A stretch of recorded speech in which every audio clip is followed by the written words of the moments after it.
to another. And it says, to him that is raised from the dead, which is none other than Jesus Christ. We're talking about actually being joined to Christ. Now, do you understand what the Bible teaches of marriage? It just ain't no way out. You understand? I mean, that's the Bible's principle. I mean, it takes somebody that is committing adultery is the only way to get out. And I mean, there's just the Bible's ideal and principle of marriage is nothing like we think of today in the world. Marriage is so important and so sanctified, set apart from other people in other ways. It's marriage. It's special. Jesus says we're joined together in that way. Now, when we're in such a bond in that, and we understand that, you know what, why do I get up and go to work? Why do I do this? Why do I do that? I do a lot of things that I do today just because I love her and we're married. Amen. There's a lot of my decisions. If you understand that Trust said this morning, we was talking about Audrey fishing, and he said, I can't hardly get out and go without her. Because she loves it.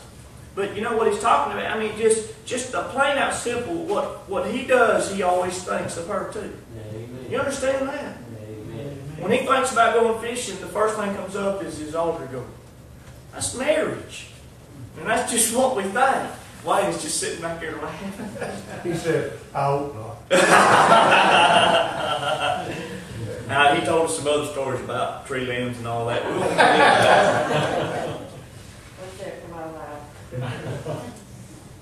I mean, marriage is something in the church. Marriage is something totally different than what is in the world. Marriage is, I think about my spouse, and my spouse thinks about me in decisions. And if you understand this is what he's talking about. This is that relationship that, why am I going to church? Well, I'm thinking about Christ. Why do I do this? Why do I do that? I'm thinking about Christ.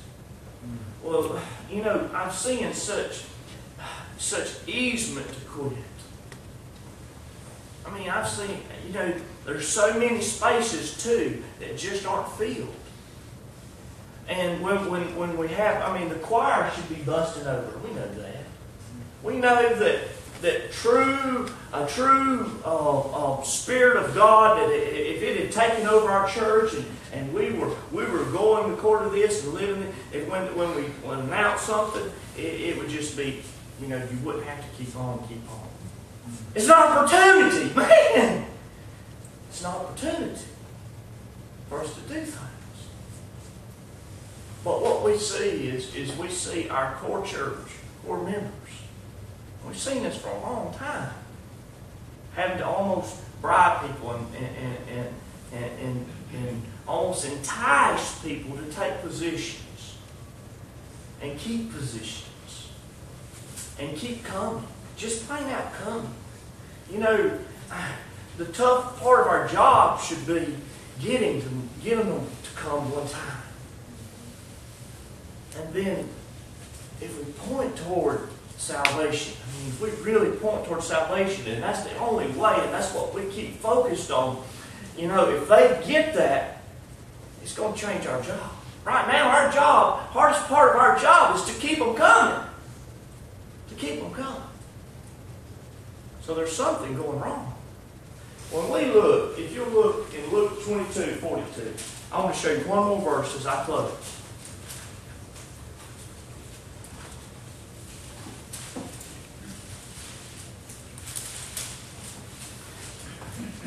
Now you take Paul, for example.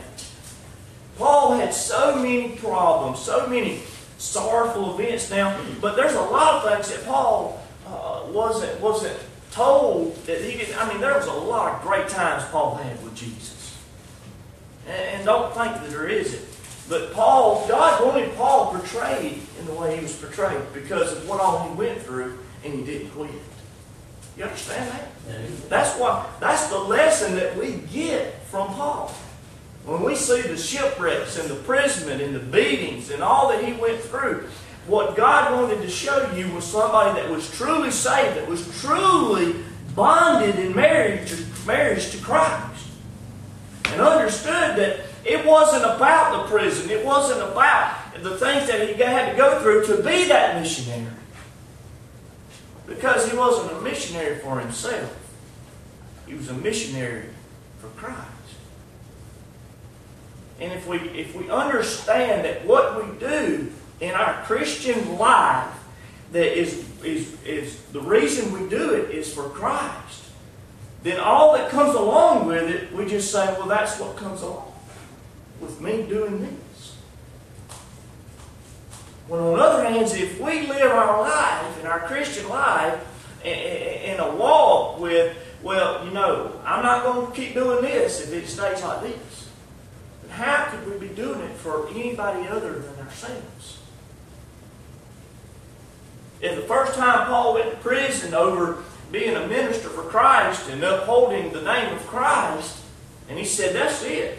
You won't see me back in prison if that's what it takes to be a public Christian. And what Paul has just announced to you is the whole time he's been doing it for himself. But what Paul did is accept what came with achieving God's will. This is just another place I got to be to continue on the will of God. You look at chapter 22, verse 42. Jesus said, Father, if thou be willing, remove this cup from me. Nevertheless, not my will, but thine be done. Amen. And what that tells us is Jesus Christ, of course he shouldn't want to go to the cross. Jesus was in flesh. And flesh isn't going to scream out, go to the cross and get nailed and beat and spit on. That's what your flesh desires. Of course not.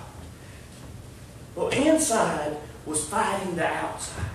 As Jesus Christ was on his knees in the garden, the inside was fighting that flesh. That flesh was saying, run! Run! This ain't what you want to do. But the Spirit that was connected to God's will was saying, thine be done. Thy will be done. Even Christ, how he stayed on his ministry and his walk for Christ was not doing his will, but being given over to the will of God the Father. Amen. That's the way that he succeeded in his ministry. Is every step he took, he realized he wasn't taking for his body or his will, but God's will. If we're coming for any other reason than for Christ, we need to quit. It's in vain. It's a waste. The reason it is so easy to quit coming to church or just drop a position and turn around and walk out, and I've heard 1,000 excuses, but none of them excuse us from dropping the will of God.